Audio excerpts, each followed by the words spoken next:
Hello everyone, வணக்கம். Welcome to my channel. இன்னைக்கு இந்த வீடியோவில் நான் ஷேர் பண்ணிக்க போகிறது என்னோட ஃபர்ஸ்ட் ஆரி ஒர்க் ப்ளவுஸ் டிசைன் தாங்க.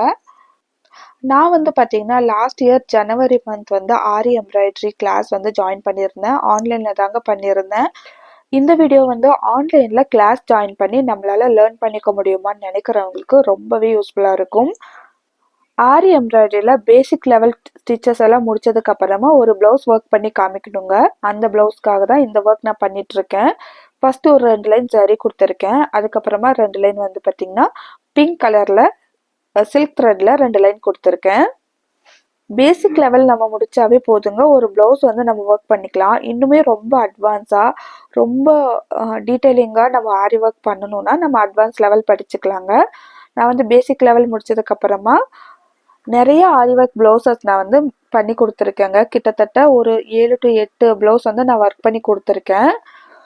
சில்க் த்ரெட்ல 2 லைன் கொடுத்ததுக்கப்புறமா ஒரு லைன் சுகர் பீட், ஒரு லைன் ரவுண்ட் பீட், ஒரு லைன் சுகர் பீட் கொடுத்துட்டு நான் ஃபினிஷ் பண்ணியிருந்தேன். அடுத்ததான் பார்த்தீங்கன்னா சரி ஃபுல்லாக பீட் ஒர்க்கே பண்ணிடலாம்னு சொல்லிட்டு நான் டிசைன் பண்ணியிருந்தேங்க. எனக்கு கிளாஸ் எடுத்த மென்டாருக்கு இந்த இமேஜை ஷேர் பண்ணும்போது அவங்க சொன்னது நீங்கள் பேசிக் லெவல் முடிச்சிருக்கீங்கன்னா கண்டிப்பாக த்ரெட் ஒர்க் இருக்கணும். த்ரெட் ஒர்க் இருந்தால் தான் நீங்கள் அந்த கோர்ஸ் கம்ப்ளீட் பண்ண மாதிரின்னு சொன்னாங்க. ஸோ அதுக்கப்புறமா நான் இந்த டிசைன் செலக்ட் பண்ணி இதை ஒர்க் பண்ண ஸ்டார்ட் பண்ணேன்.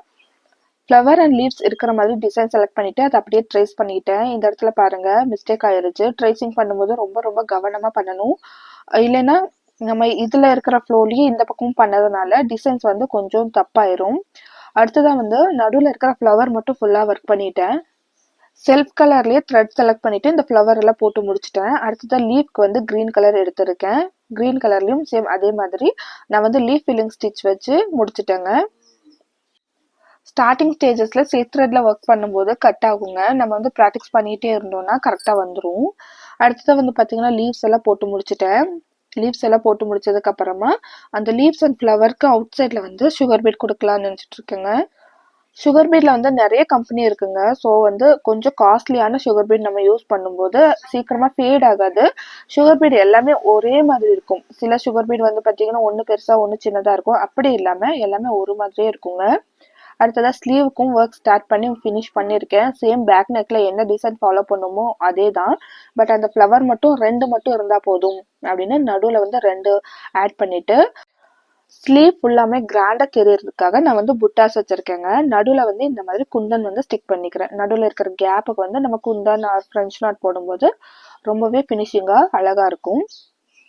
ஆரி ஒர்க் நம்ம கீழேயே உட்காந்து செய்யறதுனால கண்டிப்பாக பேக் பெயின், ஹிப் பெயின் இதெல்லாமே இருக்கும்.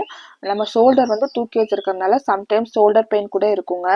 இதெல்லாம் வராமல் இருக்கிறதுக்கு நம்ம நிறைய தண்ணி குடிக்கணும். நிறைய தண்ணி குடிச்சதுக்கப்புறமா கொஞ்சம் நேரம் ஒரு 1 ஹவருக்கு ஒன்ஸ் கேப் கொடுத்து நம்ம ஒர்க் பண்ணோம்னா அந்தளவுக்கு பெயின் இருக்காது. நம்ம கண்டினியூஸாக ஒர்க் பண்ணும்போது நம்மளால் பண்ண முடியாது. ஸ்லீவ் ஃபினிஷ் பண்ணதுக்கப்புறமா ஃப்ரண்ட் நெக் டிசைன் பண்ணியிருக்கேங்க. சேம் இதுக்கும் அதே மாதிரி தான். நம்ம பேக் நெக்கில் என்ன டிசைன் கொடுத்துருந்தோமோ அதே தான். 2 லைன் சரி, 2 லைன் சில்க் த்ரெட், ஒரு லைன் சுகர் பீட், ஒரு லைன் ரவுண்ட் பீட், ஒரு லைன் சுகர் பீட் கொடுத்துட்டு பேக் நெக்கில் கொடுத்த ஃப்ளவர் 2 மட்டுமே நான் ட்ரேஸ் பண்ணி வச்சுருக்கேன். அதுக்கும் அதே மாதிரி சில்க் கலரில் ஃப்ளவர் கொடுத்துட்டு க்ரீன் கலர் லீஃப் கொடுத்ததுக்கப்புறமா ரவுண்டாக அந்த அவுட்லைன் சுற்றி நான் சுகர் பீட் கொடுத்துருக்கேன். அவ்வளோதாங்க. ஃப்ரண்ட் நெக்கும் ஃபினிஷ் பண்ணியாச்சு. ஃபைனல் லுக் இப்படி தான் இருக்குது. இது பார்த்தீங்கன்னா பேசிக் லெவல் முடிச்சதுக்கப்புறமா எனக்காக நான் டிசைன் பண்ணிட்ட ப்ளவுஸுங்க. இதுதான் பேசிக் லெவல் முடிச்சு நான் ஃபஸ்ட்டு போட்ட ப்ளவுஸ். இதுக்கு அடுத்து பார்த்தீங்கன்னா என்னோட ஃப்ரெண்ட்ஸ்களுக்கு ஒர்க் பண்ணி கொடுத்தது நான் உங்களுக்கு ஷேர் பண்ணியிருக்கேன் பாருங்கள். இந்த வீடியோ பர்டிகுலராக இப்போ ஆரி எம்ப்ராய்டரி கற்றுக்கணும்னு நினைக்கிறவங்களுக்கு ரொம்ப ரொம்ப யூஸ்ஃபுல்லாக இருக்கும். ஏன்னு பார்த்தீங்கன்னா ஒரு பேசிக் லெவல் முடிச்சதுக்கப்புறமாவே நம்ம நல்லபடியாக ஏர்ன் பண்ண முடியும். ஸ்டார்டிங் ஸ்டேஜஸில் கண்டிப்பாக கஷ்டங்கள் இருக்கதாங்க செய்யும். கண்டிப்பாக பேக் பெயின் இருக்கும். நம்ம அந்த மெட்டீரியல் நாலேஜ் தெரிஞ்சுக்கிறதுக்கே ரொம்ப டைம் எடுக்கும். நம்ம அதெல்லாம் பொருட்படுத்தாமல் நம்ம ட்ரை பண்ணிகிட்டே இருந்தோம்னா கண்டிப்பாக நம்மளாலையும் இந்த மாதிரி ப்ளவுஸ் டிசைன் பண்ண முடியும். அதுலேயும் ஆன்லைனில் லேர்ன் பண்ணிவிட்டு நம்ம பண்ண முடியுமான்னு யோசிச்சுட்டு இருப்பீங்க. கண்டிப்பாக பண்ண முடியுங்க. எந்த ஒரு தொழில் கற்றுக்கும் போதும் எடுத்ததுமே நம்ம ஏர்ன் பண்ணிட முடியுமான்னு கேட்டால் கண்டிப்பாக முடியாதுங்க. நம்ம கொஞ்சம் டைம் கொடுக்கணும். நம்ம நல்லா கற்றுக்கிட்டு அதுக்கப்புறமா நம்ம ஏர்ன் பண்ணணும். சில ஆர்டர்ஸ் எல்லாம் பார்த்தீங்கன்னா நம்ம ஃப்ரெண்ட்ஸ் மூலியமாக தான் எடுக்க முடியும். இந்த ஆர்டர் எல்லாமே எனக்கு ஃப்ரெண்ட்ஸ் தான் கொடுத்துருந்தாங்க. இப்போ நீங்க ஆரி எம்ப்ராய்டரி முடிச்ச உடனே 2000 3000 பிளவுஸ்ன்னு ரொம்ப ஹெவி ஒர்க் எடுக்காம சிம்பிள் ஒர்க் வந்து எடுத்து ஒர்க் பண்ணீங்கன்னா உங்களுக்கு அது மூலியமா நிறைய எக்ஸ்பீரியன்ஸ் கிடைக்கும். எடுத்ததுமே ரொம்ப ஹெவி ஒர்க் பண்ணும்போது நமக்கு வந்து ரொம்பவே கை வலிக்கும். ரெண்டாவது வந்து பாத்தீங்கன்னா அந்த ரொம்ப நாள் ஒர்க் பண்ற மாதிரி இருக்கும். நம்ம ஒரு 3000 ருபீஸ்க்கு 4 to 5 days ஒர்க் பண்ற மாதிரி இருக்கும். ஸோ 4 to 5 days ஒர்க் பண்ணி நமக்கு வந்து 3000 ருபீஸ் தான் கிடைச்சிருக்கா அப்படின்னு சொல்லி நம்ம யோசிக்க தோணும். அந்த மாதிரி இல்லாம கம்மி பட்ஜெட்ல சின்ன சின்ன ஆர்டரா எடுத்து பண்ணீங்கன்னா உங்களுக்கு வந்து ஃபினிஷ் பண்ணதுக்கு அப்புறமா ஒன் டேல ஃபினிஷ் பண்றீங்கன்னா உங்களுக்கு அதுக்கான அமௌண்ட் வந்துடும். ஸோ அடுத்தடுத்து நம்ம பண்ணலான்ற இன்ட்ரெஸ்ட் வரும். நம்ம வந்து நினைச்சுக்கிறோம் வில்லேஜ்ல இருக்கோம், நமக்கு வந்து என்ன மெட்டீரியல் கிடைக்க போகுது, நல்ல குவாலிட்டியான மெட்டீரியல் எப்படி வாங்குறதுனால நீங்க யோசிச்சுட்டு நீங்க வந்து ஒரு ஸ்கில்ல வந்து லேர்ன் பண்ணாம விடாதீங்க. ஏன்னா இப்ப நிறைய ஆன்லைன்ல வந்து ப்ராடக்ட் எல்லாம் நம்ம ஈஸியா வாங்கிக்கிற மாதிரி தான் இருக்கு. நமக்கு வந்து கொரியர் ஃபெசிலிட்டிஸ் நிறைய டெவலப் ஆகிட்டே இருக்கு இல்லையா. ஸோ வந்து நீங்க உங்களுக்கான மெட்டீரியல் வந்து ஆன்லைன்லயே பர்ச்சேஸ் பண்ணிட்டு இந்த ஒர்க் வந்து நீங்க ஸ்டார்ட் பண்ணுங்க. நமக்கு எந்த ஒரு ஃபினான்ஷியல் சப்போர்ட்டும் இல்லையே, கிளாஸ் லேர்ன் பண்ணிக்க முடியல, நம்ம வந்து டேரக்டா போய் கத்துக்கிட்டாதான் கத்துக்க முடியும் அப்படின்றதெல்லாம் கிடையாதுங்க. நமக்கு வந்து ஒரு 1000 ருபீஸ் கண்டிப்பா இருக்கும், எல்லார்கிட்டயும் இருக்கும் இல்லையா. அந்த 1000 ருபீஸ்ல தான் இந்த ஆரி எம்ப்ராய்டரியை நம்ம ஸ்டார்ட் பண்ண போறோம். மினிமல் பட்ஜெட்ல ஸ்டார்ட் பண்ற மாதிரி நிறைய பிசினஸ் இருக்கு.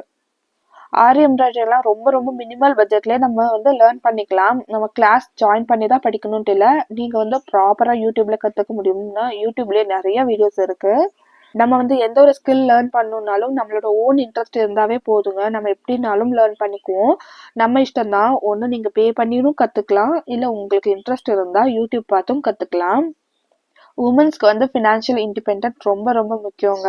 நம்ம வந்து நிறைய படிச்சுட்டு நிறைய பேர் வீட்டுக்குள்ளேயே ஐயோ நம்ம வீட்டுக்குள்ளே இருக்கோமே, நமக்கு வந்து ஒரு ஏர்ன் பண்ணுறதுக்கு எந்த ஒரு ஆப்பர்ச்சுனிட்டியும் இல்லையே அப்படின்னு சொல்லி நினச்சிட்டு இருப்போம் இல்லையா. நானும் அப்படிதான். அதுக்கப்புறமா தான் சில ஸ்கில் வந்து லேர்ன் பண்ணதுக்கு அப்புறமா எனக்கான இன்கம் வந்து நான் ஜென்ரேட் பண்ணிக்கிறேன்.